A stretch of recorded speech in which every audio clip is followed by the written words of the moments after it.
Como você coloca a sua voz diante do caos? Oi, eu sou a Cláudia Cortes, terapeuta da fala, e este é o terceiro episódio da 5ª temporada do Pode Valorizar. Junto comigo, a Josane Pimenta, cantora, regente e pesquisadora. Como eu coloco a minha voz diante do caos, que pode ser qualquer coisa, uma pia suja, a casa suja, um momento profissional difícil, relacionamento com filhos, com marido, você olha e fala, o que eu vou fazer? Do tipo, calma, vamos lá, por onde eu começo? Uma coisa de cada vez, muito lindo isso. E Cláudia, tem também, você falou um pouquinho disso, do presente, do momento presente. As redes sociais chegaram com tudo. E eu fico assim, chocada, como às vezes existem vídeos que são tão lindos. A pessoa tá lá fazendo uma comida, e aí dependendo de como ela põe a câmera ou os objetos que ela usa, aquilo lá vira um filme, né? Aí você lembra de Nova York. Não é impressionante Sim. isso? Então, assim, você vê como a câmera agora faz uma filmagem e você vai no detalhe daquilo e na beleza daquilo. Então, eu fiz um paralelo. Eu falei, mas a minha vida é o meu filme, né? Eu sou a atriz principal. Protagonista. Então, como eu tô lá sempre assistindo filme, né? E você vê aqueles detalhes, aquelas coisas bonitas, a minha vida também é isso, é bonita, mas muitas vezes você não vê, então você não dá valor para aquilo. Por exemplo, eu tô aqui com você, olha a chance, é que eu não contei a volta, né, de Dubai. Eu voltei de Dubai, fiquei 8 meses lá, eu voltei para cá, para os Estados Unidos, para ir em Nova York. E estamos nós duas aqui. A nossa história começou... Nossa, há mais de 20 anos. 1990. A gente nem era mãe. Ou 5. Será que a gente não era mãe? Eu vi você Nossos grávida. Nossos filhos são adultos. Eu vi você grávida. Então, olha que coisa legal. Isso daqui. Então, isso para mim é um presente. E eu precisei aprender também a estar presente no meu presente. Porque, assim, essas cabeças nossas que são muito... vamos fazer tal coisa, né? Você tem que prestar atenção nisso também. De realmente você estar aqui e você perceber que isso é uma coisa muito especial. Porque não é fácil, né? Imagina, você estava lá no Brasil, né, Califórnia, e você parou aqui algumas horas, nós duas juntas... E a gente também soube aproveitar, né? Vamos aproveitar e vamos conversar, porque é muito especial. E quando é que eu vou ter essa oportunidade de estar com você de novo? Provavelmente não, porque daqui a algumas horas eu já vou embora. Pois é. Não é? Então veja, o momento presente, ele é isso, ele é único. E eu quero também falar sobre adaptação e por que eu estou aqui. Por uma coisa que se chama consistência. A consistência, ela vem dessa confiança. Por exemplo, eu admiro você com essas mudanças todas em pouquíssimos momentos. Na verdade, eu não me lembro de nenhum. Que eu fiz algumas perguntas e você reclamou. Sabe? Quando você fala, é difícil, mas isso... Não que não seja, mas isso eu Longe sempre... disso. É muito difícil, mas existe sempre, eu tô gostando, eu tô aprendendo uma coisa nova, não, vamos fazer, não, isso é legal. Então, é até bacana, porque quando eu terminava de falar com você, eu sempre estava animada para fazer alguma coisa, falava, gente, se a vida dela é esse mar de mudança e a mulher tá feliz, eu vou me espelhar, entende? Então, isso é tão forte, porque você vê, é uma constância. E isso é a estrutura de todos os relacionamentos, na minha visão. Você faz alguma coisa, você compartilha comigo, daí eu admiro você e eu crio vínculo. E se a gente for olhar para trás, já faz mais de 20 anos. Então isso é muito forte, não é, Ju? E Cláudia, é uma decisão diária. Um relacionamento é uma decisão diária, né? Então, eu e Marcelo, a gente comemorou 25 anos de casamento ano passado. Parabéns, porque isso já é raro. Eu não tenho essa habilidade, mas tudo bem. Mas o casamento também é uma decisão diária que você faz. De escolha. Exato. Eu quero estar com essa pessoa. Então, eu também posso olhar só para as coisas ruins, se eu quiser. E todos temos muitas coisas ruins, né? Mas não, aí você escolhe ver o lado bom, a coisa boa e o que aquilo representa. E eu acho que precisa ter isso. E mesmo nessa amizade nossa, por exemplo, que já faz muito tempo que a gente se conhece, mesmo nós não estando lá, né, uma do lado da outra, existe esse carinho, esse respeito para com a outra pessoa, e também esse cuidado, né? Que quando a gente fala, a gente está ali. E a gente sabe que é recíproco e quando uma precisar da outra, a gente está lá. A gente está lá. Então, quando a gente encontra, são presentes, assim, ó, né? Fogos de artifício. E aí a gente fica também lembrando da nossa caminhada. Imagina, eu comecei a dar aula no seu consultório. Que coisa doida isso, né? E aí várias coisas foram acontecendo.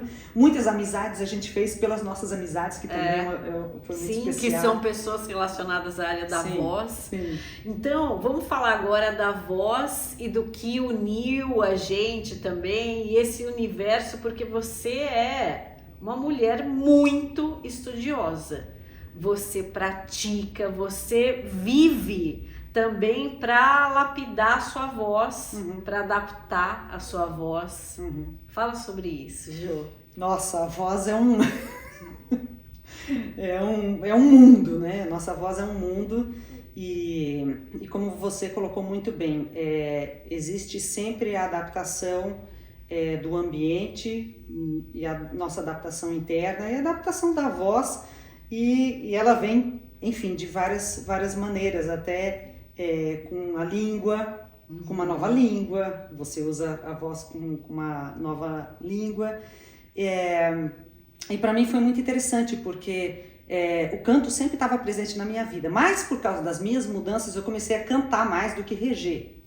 Porque cantar, para mim, era mais fácil, porque o meu marido, além de ser engenheiro, é também pianista, então a gente tinha também esse duo. E eu comecei a investir mais na carreira de cantora e também de pedagoga. Eu adoro dar aula e aí morar fora do Brasil me trouxe uma coisa muito especial, que é dar valor para o português brasileiro.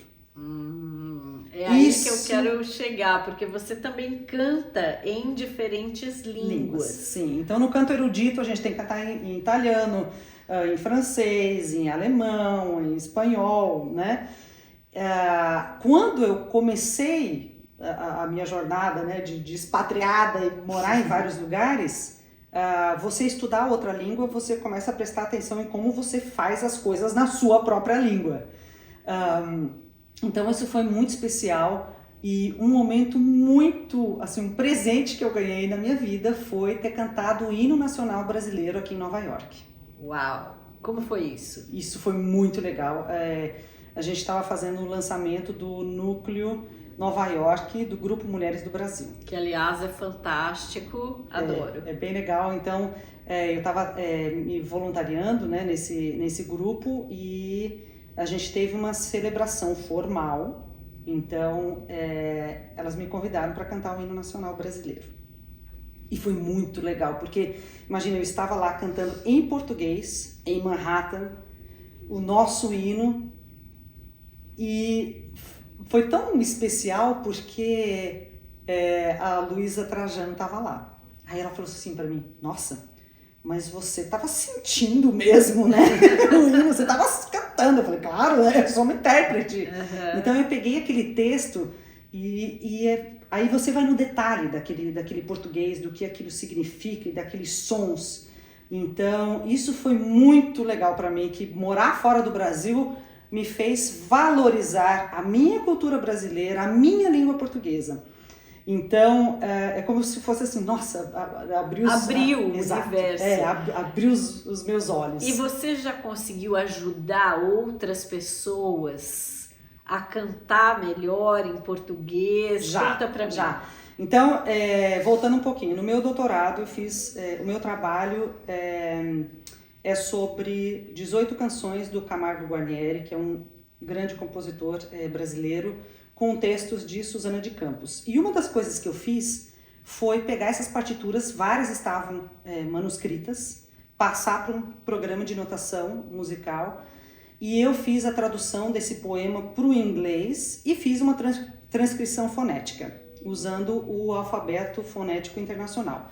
Qual que era o meu objetivo? Hoje em dia, a comunidade internacional, os cantores, né, tem muita dificuldade de achar partitura de canção brasileira, por exemplo. A gente não tem isso.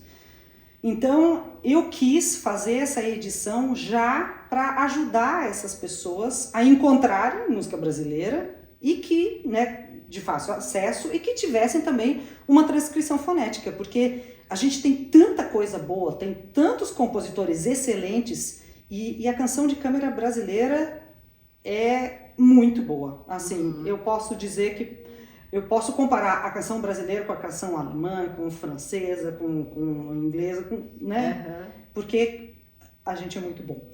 Que bom. A gente é muito bom, mas o mundo ainda não conhece isso. Então eu sempre achei que eu tinha esse dever de propagar essa canção. E uma das coisas que eu comecei a fazer foi organizar videoaulas do português brasileiro cantado ou falado. Então, a pronúncia do português brasileiro cantado e falado. Então, quando a gente estuda canto na faculdade, a gente faz aula de dicção. Então, dicção em alemão, dicção em francês, dicção em espanhol, e tem dicção em português também. Então, a gente acaba sabendo de regras. Então a palavra está escrita de uma forma, mas você fala de outra. Mas o estrangeiro não sabe disso. Exato. Então eu tive uma experiência muito especial aqui nos Estados Unidos.